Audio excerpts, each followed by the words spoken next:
So we're just going to dive right into the sound here. I'm working in FL Studio, but you can make this in any DAW. The techniques are actually pretty straightforward, and we've just got a few native plugins that we use on the sound.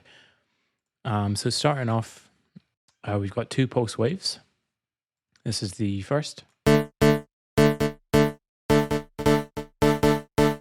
second one we bring in about an octave higher and just set some detune on the second. And then we're going to bring in some white noise to around here.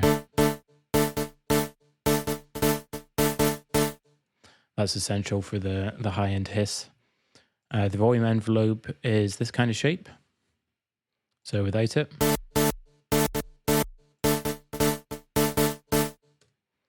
And that's pretty much it for the sound. We're just going to work through some of these effects now.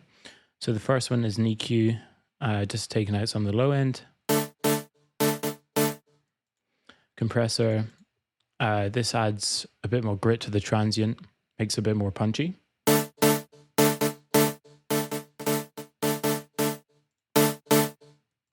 And the settings I had on that, the threshold is taken down about -18, where it started to bite quite a bit.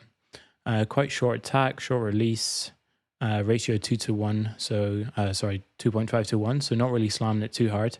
And then just using a bit of the makeup gain set to medium, but you can play around with hard or vintage just to see what sounds best. So the main characteristics of the sound come from this vocoder. So I've just taken the level down a bit because it does get quite loud.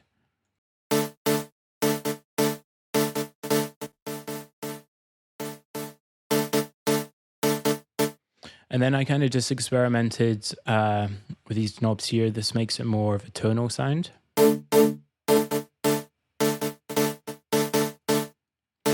And this would be more of a lower male voice.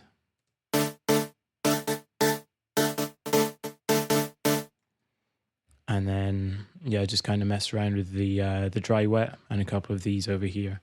And I find this is what sounded the best. This was set to 2. So 2 voices.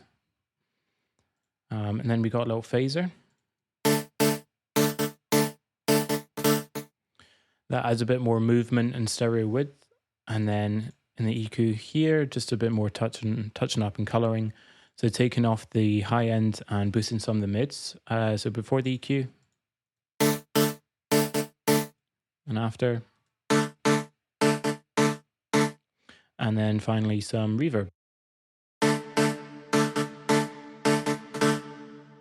And I also layered it up with this sound here, which is pretty much just a sawtooth, and use Harmless for that. So we'll set it to default,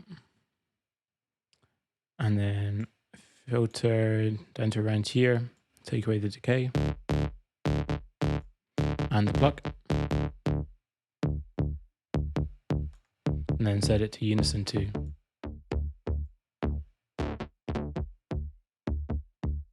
And then you could also add some compression, a bit of distortion.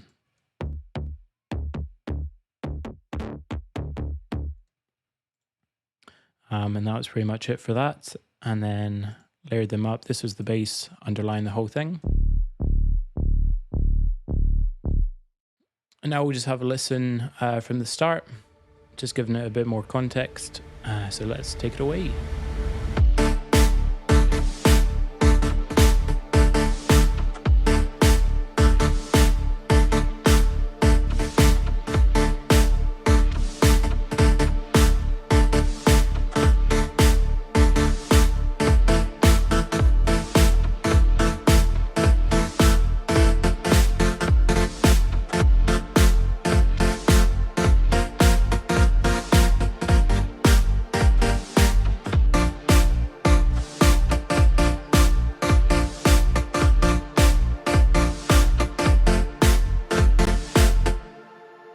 Sweet.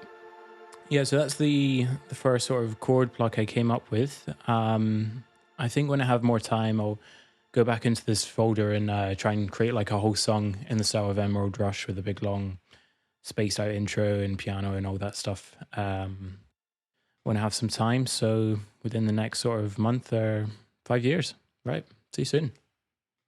Peace.